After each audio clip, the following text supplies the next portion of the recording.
Si os gustan las clasificaciones y los rankings, vais a flipar. Y ya me decís vosotros en los comentarios si es la clasificación de la vergüenza, del bochorno o si es totalmente normal. Porque Pedro Sánchez ha vuelto a batir su propio récord de gasto en asesores y altos cargos y lo dispara hasta los 132.700.000 euros. 132 millones de euros. Una auténtica barbaridad en asesores.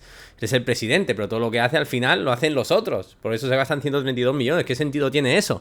Porque según el último informe y último recuento oficial, porque recontar y contar tanta gente es un auténtico caos, solo Sánchez y su amigo íntimo Bolaños, que tiene más poder que todos los ministros juntos, con todo lo que las prerrogativas que le ha dado su amigo íntimo Pedrito, pues según este recuento, Sánchez y Bolaños, solo ellos ya tienen 400 asesores. Y el séquito completo del Ejecutivo alcanza los 801. Pero ellos dos, que ya tienen más poder que nadie, tienen la mitad, 400 de esos 801. A ver, el presidente es un derrochador, eso es un dato objetivo, ya que en 10 meses ha superado en 20 millones, por ejemplo, el último año completo de Mariano Rajoy, por poner un ejemplo, que era uno de los que tenía el récord en ese momento, porque la lista de asesores y altos cargos del gobierno de Pedro Sánchez siempre tiende al infinito como el número pi.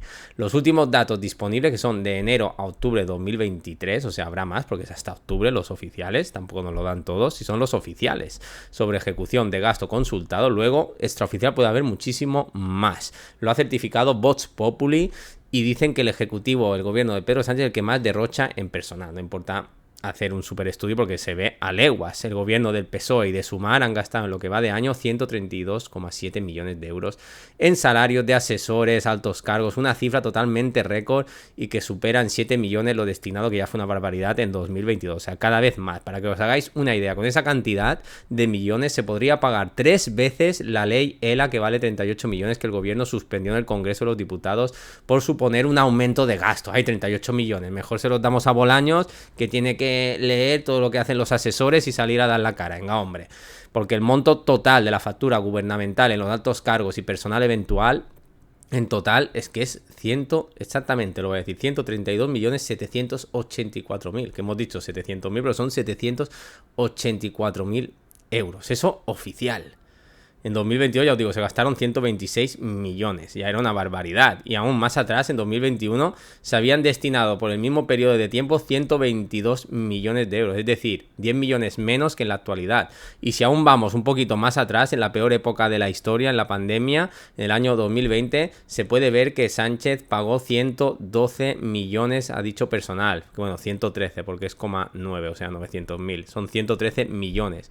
Pese a la complejidad de la situación histórica que vivimos aquel año, el gobierno de Pedro Sánchez gastó 20 millones de euros menos en el salario de sus asesores y altos cargos que ahora. O sea, que debía ser el comité ese de expertos que lo decía todo lo que teníamos que hacer y lo que no, y luego meses después se descubrió que no había ni comité de expertos, no había nadie, nos engañaron.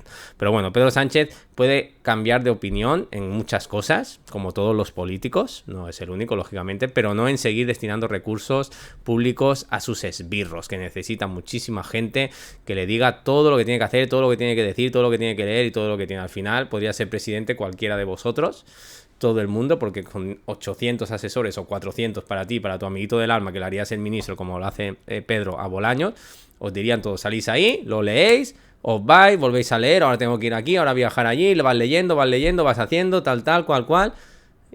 Al final el presidente no es un presidente, son todo lo que hay detrás. Por otra parte, para pagar a los asesores se han utilizado 59 millones de euros de los presupuestos públicos, cogiendo del dinerito de todos. Hay que recordar que hablamos de cifras, como os he dicho antes, que es del periodo de enero a octubre, por lo que a final de año esto pasará de los 60 millones fácilmente a este ritmo. Estos datos lo que implican es que el gobierno ha gastado casi 4 millones de euros más en pagar asesores que en el año anterior, que también fue de récord. Pedro Sánchez es un caso único, ya lo sabéis, también abusó de Real Decreto Ley, que solo era, según el artículo 86 de la Constitución, para casos de urgente y extraordinaria necesidad, lo ha hecho todo por decreto ley, es que usted le dijo, por favor, el ingreso mínimo vital, hazlo por ley. Desde 2020 tardó 2 años, pero lo hizo por la ley 1921 de 20 de diciembre, que entró en vigor el 1 de enero de 2022, y ya sabéis que podemos conseguir ahí desde atrasos desde esa fecha. Es que al final, yendo a la historia de España, Felipe II, cuyo imperio, cuya corte era, ya decían, tan grande y tan extenso que nunca se ponía el sol, gasta más Pedro Sánchez. También hay que decir que en esa época el dinero no se cuenta igual porque no había la inflación agresiva ni podías ir al Mercadona a comprar dos cosas y que te clavaran 120 euros y decir, coño, no he comprado nada. Vale, pero para que hagáis una comparativa, más que Felipe II. O sea, una auténtica disparate. Espero que os haya gustado, que os tengáis esa información, a ver qué opináis y nos vemos pronto. Hasta luego, adiós.